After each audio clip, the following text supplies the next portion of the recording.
سورۃ بقرہ آیت نمبر 267.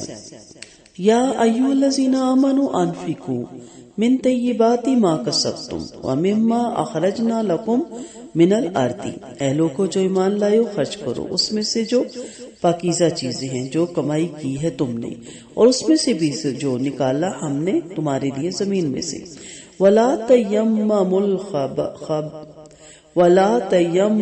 الْخَبِيثَ مِنْهُ تُنْفِقُونَ، اور نہ ارادہ کرو ناپاک یا خبیث چیز کا اس میں سے جو تم خرچ کرتے ہو. وَلَسْتُمْ، اور نہیں ہو تم بِآخِذِیہِ لینے والے اس کو، إِلَّا أَن تُغْمِضُوا فِيهَا، ہاں مگر کہ تم اعراض برتو، آنکھیں بند کر لو اس میں. وَاعْلَمُوا أَنَّ اللَّهَ غَنِيٌّ حمید، اور جان لو بے شک اللہ تعالیٰ غنی ہے، بے نیاز ہے، تعریف والا ہے.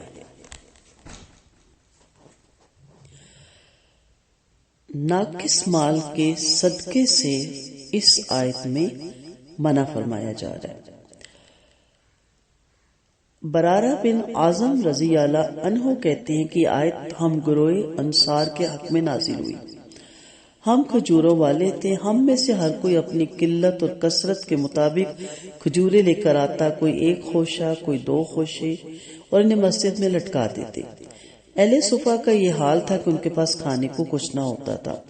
ان میں سے جب کوئی آتا تو عصا سے خوشے کو ضرب لگاتا تو اس سے تر اور خشک کھجوریں گر پڑتی جنہیں وہ کھا لیتا، اور جنہیں نیکی کی رغبت نہ ہوتی تھی وہ ایسے خوشے لاتے جن میں ناقص اور ردی کھجوریں ہوتی، اور ٹوٹے پھوٹے خوشے لے کر آتے. تب اللہ تعالیٰ نے یہ آیت نازل فرمائی.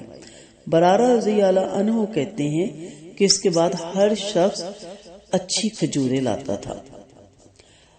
اب اس سے پتہ کیا چلتا ہے کہ جس زمین کی پیداوار میں زکوٰۃ فرض ہے، جیسے زمین کی پیداوار میں زکوٰۃ فرض ہے، ویسے ہی اموال صنعت اور تجارت پہ بھی فرض ہے.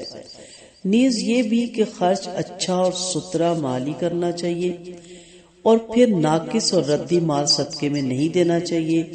اموال تجارت اور صنعت کی زکوٰۃ کے سلسلے میں مزید تفصیل سے جانتے ہیں. آیت کا جو پہلا حصہ ہے یا ایھا الذین آمنوا انفقوا، اے ایمان والو خرچ کرو. عبداللہ بن مسعود رضی اللہ عنہ کا فرمان ہے کہ جب اللہ تعالیٰ یا ایھا الذین آمنوا کہہ کے مخاطب کرے تو کان لگاؤ، غور سے سنو. وہ اپنے ایمان والوں کو کوئی بہت بہترین چیز بتانے جا رہے ہیں یا کسی بہت ہی خطرناک نقصان دہ چیز سے روکنے جا رہے ہیں. حکم کیا ہے؟ خرچ کرو. کس میں سے؟ طیب چیزوں میں سے. طیب میں کمانے کا طریقہ بھی طیب اور چیزیں بھی طیب اور صاف ستھری ہوتی ہیں، نہ کہ ناقص اور ردی.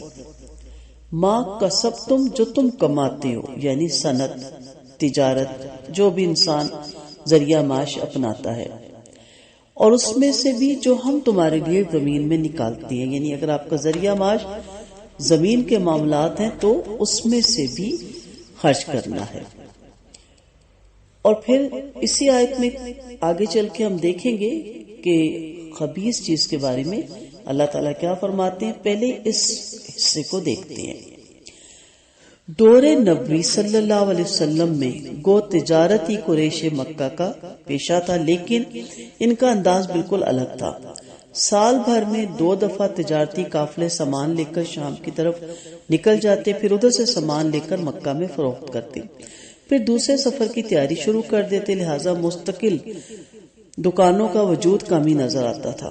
اسی طرح صنعت کا کام بھی نہایت محدود طور پر اور انفرادی سطح پر ہوا کرتا تھا. لہٰذا اموال تجارت اور صنعت کے احکام اس طرح تفصیل سے حدیث میں مذکور نہیں جس طرح دوسری چیزوں کی زکوٰۃ کی تفصیل آپ کو ملتی ہے. غالباً یہی وجہ ہے کہ اکثر لوگ اموال تجارت اور صنعت کی زکوٰۃ ادا کرنے سے قاصر ہی نظر آتے ہیں، اور یہ بھی عین ممکن ہے کہ لوگ اس قسم کی زکوٰۃ کے وجوب کو جانتے ہی نہ ہوں یا اس کے قائل ہی نہ ہوں. لہٰذا اس کے بارے میں تفصیلی بات جاننا ضروری ہے. اموال صنعت اور تجارت پر وجوب زکوٰۃ کی سب سے بڑی دلیل یہ آیت ہے، کیونکہ تجارت اور صنعت بھی انسان کا کسب ہے۔ اس کے بارے میں نبی کریم صلی اللہ علیہ وسلم کی ہمیں احادیث ملتی ہے۔ سیدنا ابو موسیٰ اشعری رضی اللہ عنہ کہتے ہیں کہ آپ صلی اللہ علیہ وسلم نے فرمایا کہ ہر مسلمان پر صدقہ کرنا ضروری ہے۔ لوگوں نے کہا یا رسول اللہ، جس کے پاس مال نہ ہو وہ کیا کرے؟ آپ صلی اللہ علیہ وسلم نے فرمایا وہ اپنے ہاتھ سے محنت کرے، خود بھی فائدہ اٹھائے اور صدقہ بھی کرے۔ لوگوں نے کہا اگر یہ بھی نہ ہو سکے تو آپ صلی اللہ علیہ وسلم نے کہا تو پھر اچھی بات پر عمل کرے اور بری بات سے پرہیز کرے، یہ بھی اس کے لیے صدقہ ہے۔ صدقے میں جو ہے یہ بخاری کی کتاب الزکوٰۃ سے لی گئی حدیث ہے۔ صدقے میں زکوٰۃ اور صدقات دونوں چیزیں آتی ہیں۔ زکوٰۃ کو آپ کہہ سکتے ہیں فرض صدقہ، اور ویسے صدقے کو آپ نفل صدقہ کہہ سکتے ہیں۔ ہمارے یہاں یہ دو چیزیں بولی جاتی ہیں، ورنہ اصل لفظ زکوٰۃ ہی ہے، یعنی زکا مال کی کو پاکیزہ کرنا، مال کو صاف کرنا۔ تو جو اللہ نے فرض کیا ہے وہ بھی، اور پھر اس کے بعد جو آپ اپنی دل کی خوشی کے لیے نفلی طور پہ کرنا چاہتے ہیں وہ بھی۔ سیدنا سمرہ بن جندب رضی اللہ عنہ فرماتے ہیں کہ آپ صلی اللہ علیہ وسلم نے ہمیں ان تمام اشیاء سے زکوٰۃ کی ادائیگی کا حکم دیا جنہیں ہم خرید و فروخت کے لیے تیار کرتے تھے۔ ابو داؤد، دارقطنی، اس کی یہ آپ کو حدیثیں مل جائیں گی۔ اس حدیث سے ایک تو یہ بات معلوم ہوتی ہے کہ ہر چیز پر زکوٰۃ ہے، خواہ اس کا ذریعہ اصول تجارت ہو یا صنعت ہو، یا دوسرا یہ کہ جو چیز کچھ چیزیں ایسی بھی ہوں گی جیسے دکان کا فرنیچر ہے یا فیکٹری کی مشینری یا آلات ہیں یا چلانے والے بیل ہیں، ایسی چیزوں پہ زکوٰۃ نہیں ہوگی۔ اس کو ہم تفصیلاً پھر دیکھیں گے۔ یعنی ہر وہ چیز جو پیداوار کا ذریعہ بن رہی ہو اس پر زکوٰۃ نہیں ہے، اور اس اصل کی تائید ایک دوسری حدیث سے بھی ہوتی ہے۔ صنعتی اور تجارتی امور پر زکوٰۃ کا وجوب۔ سیدنا ابو ذر رضی اللہ عنہ کہتے ہیں کہ آپ صلی اللہ علیہ وسلم نے فرمایا اونٹوں میں زکوٰۃ ہے، بکریوں میں زکوٰۃ ہے، گائے میں زکوٰۃ ہے، اور تجارتی کپڑے میں زکوٰۃ ہے۔ یہ بھی آپ کو دارقطنی کتاب الزکوٰۃ باب لیسا فی الحضراوات صدقہ میں مل جائے گی۔ اس حدیث میں تجارتی کپڑے کے لیے بز کا لفظ استعمال ہوتا ہے اور بزاز کپڑا فروش کو کہتے ہیں۔ اس حدیث سے باقی تجارتی امور پر بھی زکوٰۃ کی فرضیت ثابت ہوتی ہے۔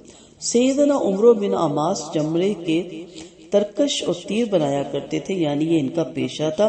سیدنا عمر رضی اللہ عنہ ان کے پاس سے گزرے تو فرمایا ان کی زکوٰۃ ادا کرو۔ ابو عمرو کہنے لگے میرے پاس ان تیروں اور چمڑے کے ترکشوں کے سوا ہے کیا؟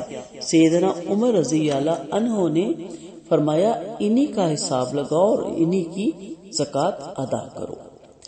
احمد میں، ابن ابی شیبہ، عبد الرزاق، دارقطنی، اس میں آپ کو یہ حدیث مل جاتی ہے۔ سیدنا عمر رضی اللہ عنہ کے اس حکم سے بھی صنعتی پیداوار پر زکوٰۃ کا واجب ہونا ثابت ہو جاتا ہے۔ اور سیدنا عمر رضی اللہ عنہ کا عمل یہ تھا کہ وہ اپنے دور خلافت میں تاجروں کا مال اکٹھا کرتے، پھر ان اموال میں موجود اور غیر موجود سب کا حساب لگاتے، پھر اس تمام مال پر زکوٰۃ وصول کرتے تھے۔ اموال زکوٰۃ کی تشخیص موقع پر ہوگی، یعنی اسی جگہ جہاں یہ مال موجود ہو۔ پہلی چیز یہ آپ دیکھیں گے، اس کا جو اصول ہوتا ہے تجارتی اموال پر زکوٰۃ کے جو اصول آپ اسے کہہ سکتے ہیں۔ پھر دوسرا، زکوٰۃ اسی مال سے لینا بہتر ہے جس کی زکوٰۃ ادا کرنا مقصود ہے۔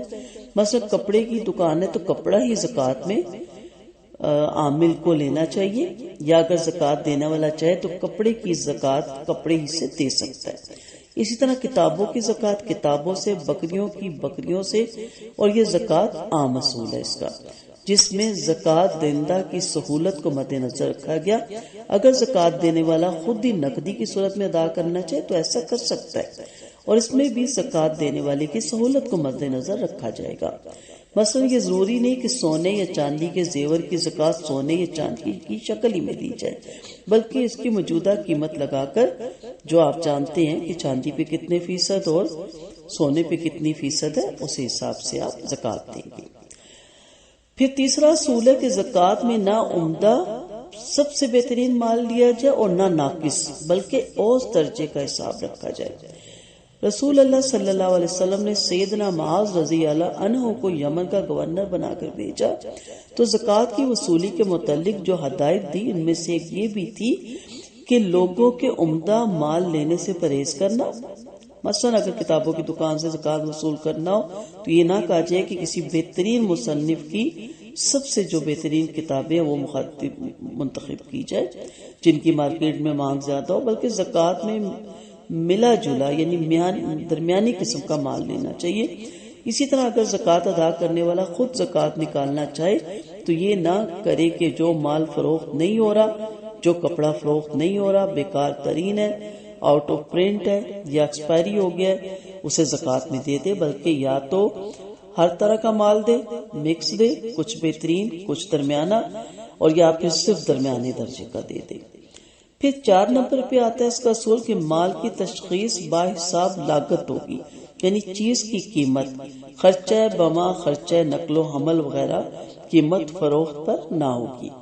فرنیچر اور اس طرح سے ملتی جلتی جو دوسری چیزیں ہیں زکوٰۃ کے مال میں، جیسے کہ اوپر ہم نے تفصیلاً بتایا کہ اس میں بھی آپ نے فرنیچر کی پہلے مالیت کہ آپ کے سٹور میں کتنا فرنیچر ہے، اور پھر آپ فرنیچر کی جگہ جتنی مالیت کی کوئی چیز بنتی ہے آپ فرنیچر بھی دے سکتے ہیں، لیکن ضروری اگر آپ اتنی مالیت کی پیمنٹ دینا چاہے تو پیمنٹ بھی دے سکتے ہیں۔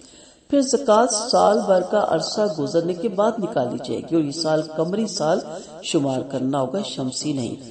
میں نے اپنے پہلے لیکچر میں بتایا تھا کہ اس سے بہت فرق پڑتا ہے، آپ اور یعنی کچھ سالوں کے بعد آپ کی 1 سال کی زکوٰۃ رہ جاتی ہے اگر آپ شمسی سال کے حساب سے کرتے ہیں۔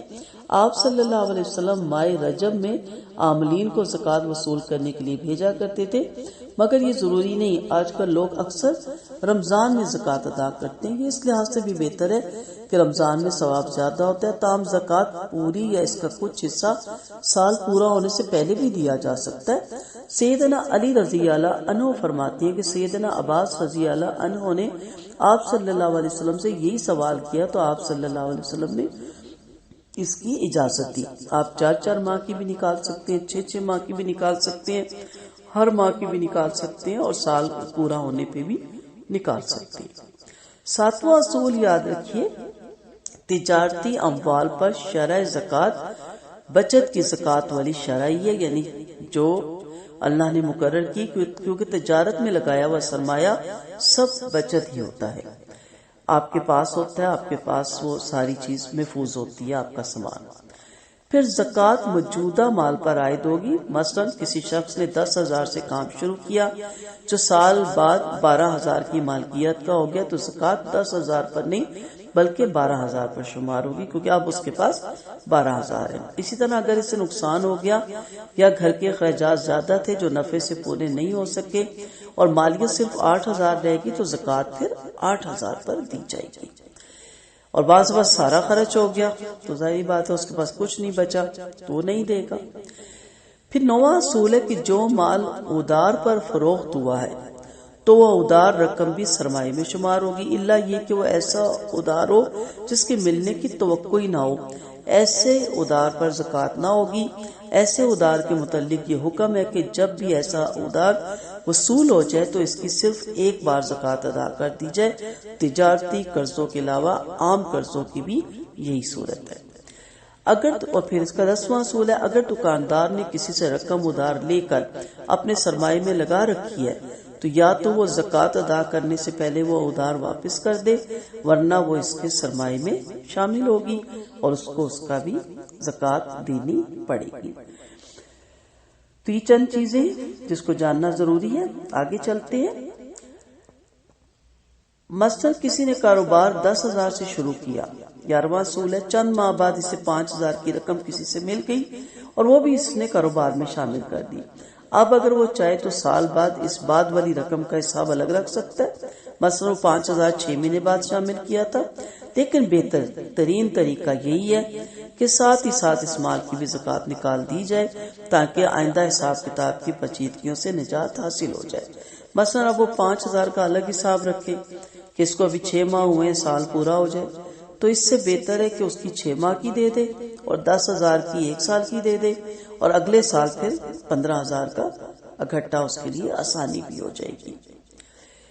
پھر اگر مال زکوٰۃ کچھ زیادہ بھی نکل گیا تو اللہ اس کا بہتر اجر دینے والے، یعنی وہ اس کی 6 ماہ کے بجائے اس کی بھی پورے سال کی دے دے تو اللہ تعالیٰ ہی کے سارے خزانے اور وہیں سے اس نے نوازا ہے، وہ اس کا بہترین اجر دے گا۔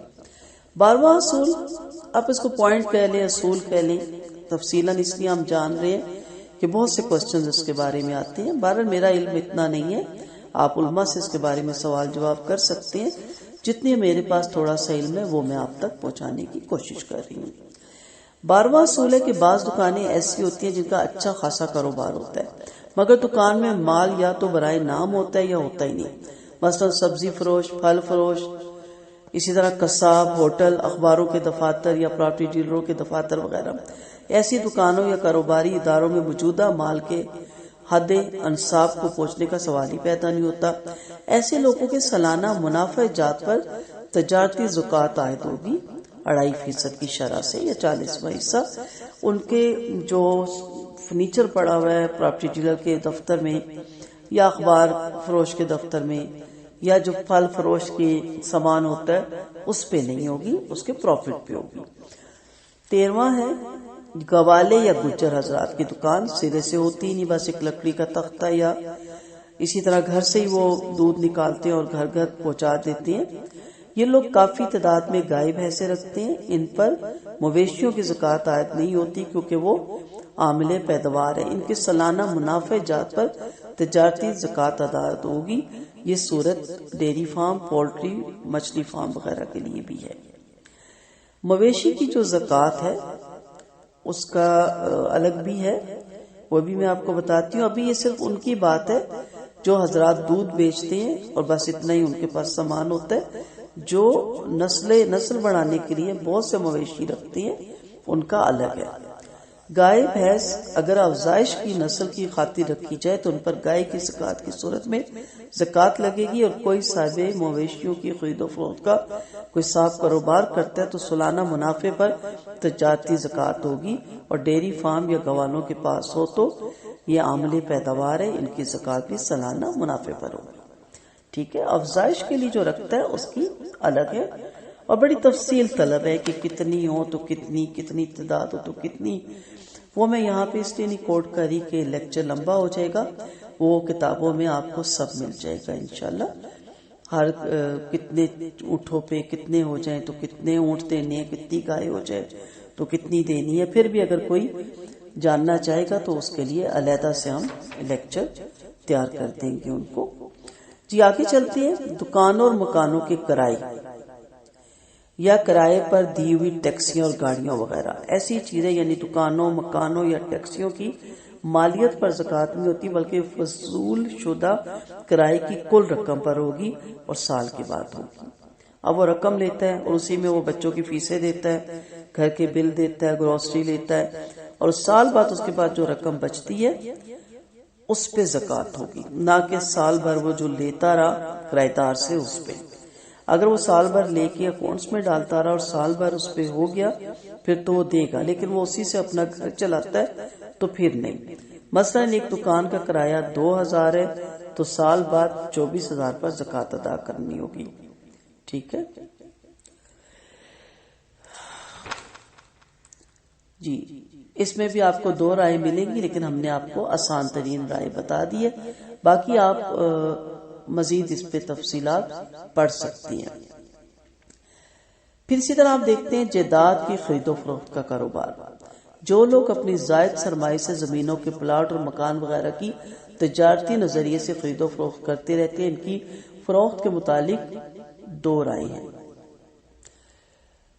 اب کہا گیا کہ کچھ علم نہیں ہوتا، خواہ 3 ماہ بعد بک جائے، خواہ 2 سال تک نہ بکے، ایسی جائیداد جب بھی بک جائے اسی وقت اس کی زکوٰۃ نکال دینی چاہیے، اور یہ زکوٰۃ قیمت فروخت پر ہوگی نہ کہ قیمت خرید پر۔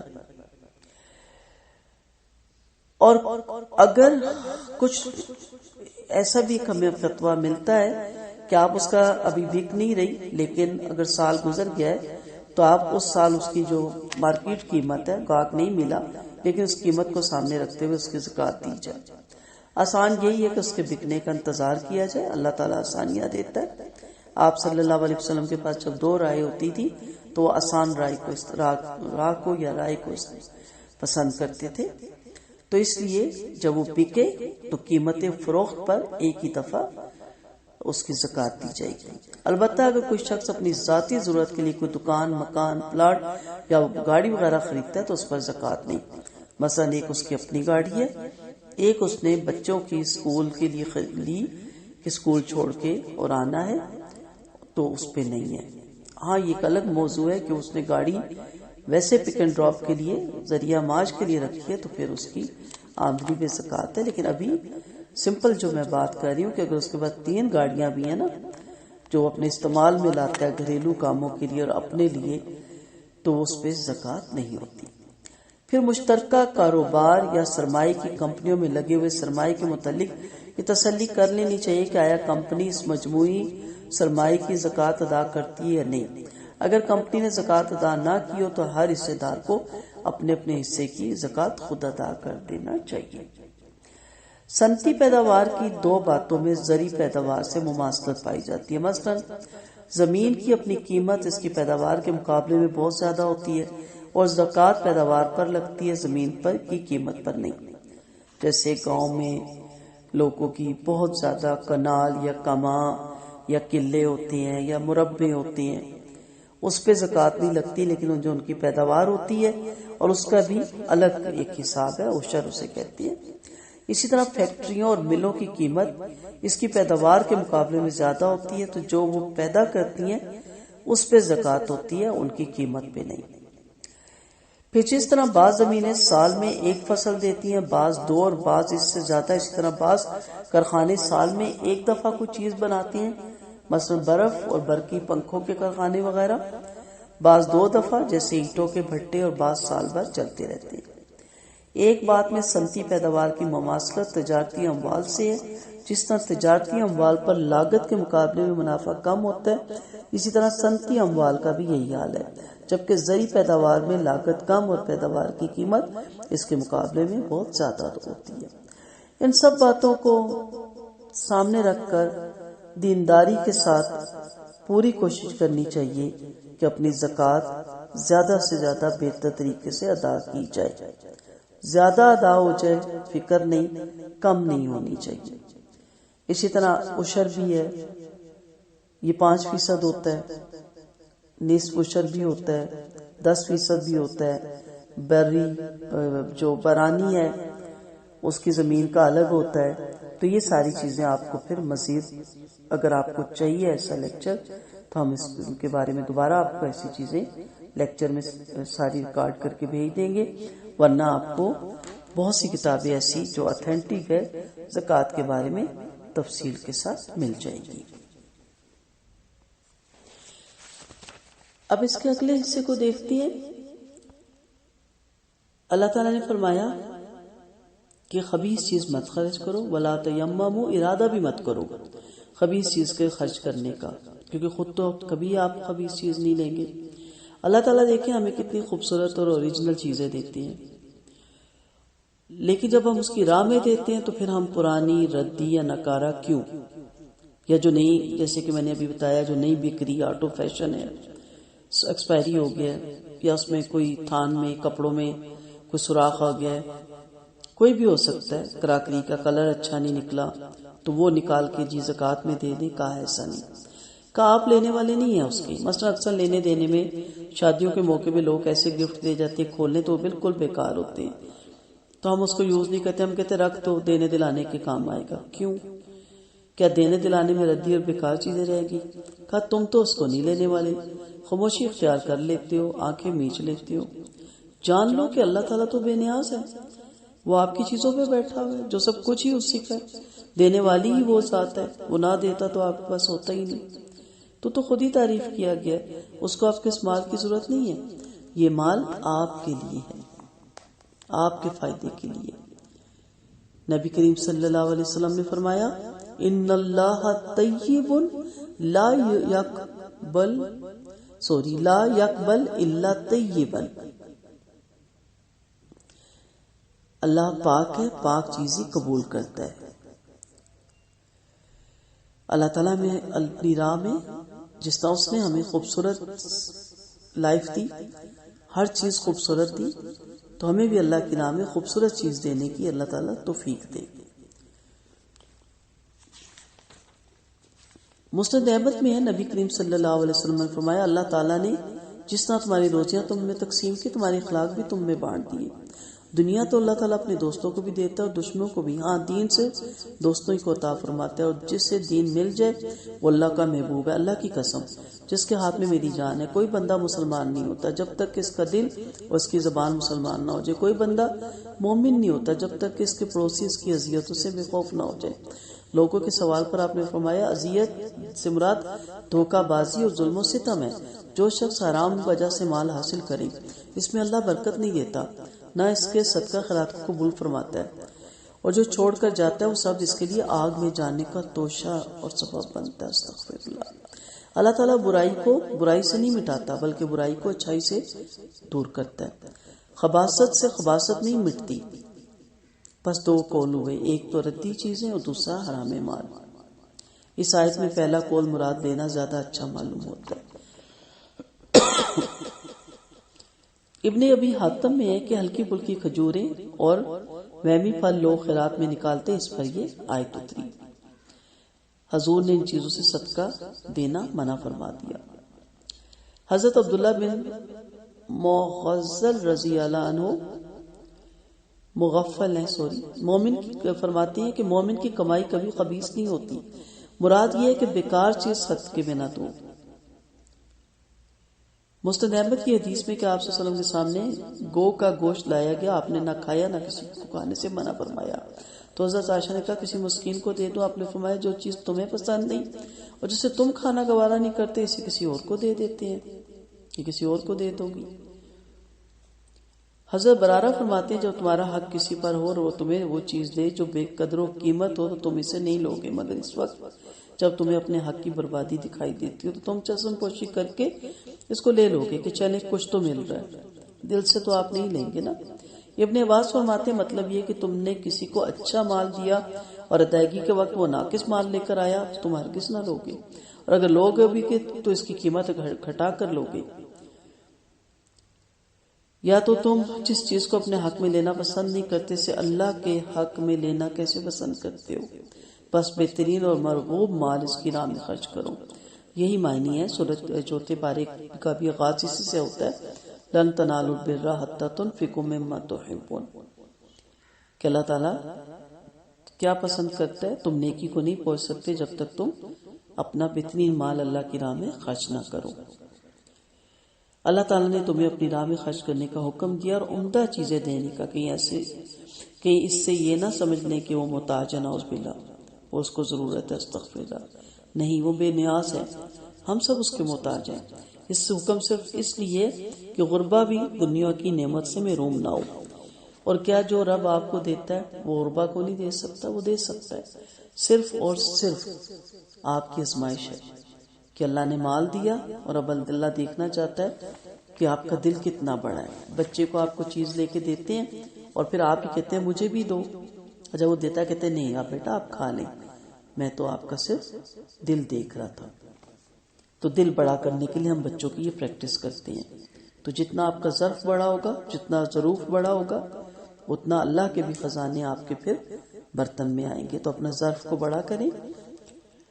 ضرور میں ہمیشہ کہتی ہوں کہ اگر آپ کے پرانے سوٹ ہیں لیکن وہ اچھی حالت میں ہیں، کئی دفعہ ایک دفعہ ہم پہنتے ہیں ٹنگے رہ جاتے ہیں، وہ ضرور کسی کو دے دے، پھینکے مت۔ لیکن جب آپ صدقہ کریں دل کی خوشی سے تو پھر پلیز پھر اس وقت سب سے بہترین اچھی چیز صدقہ کریں، کوشش کریں کہ اللہ کی راہ میں بہترین چیز دیں۔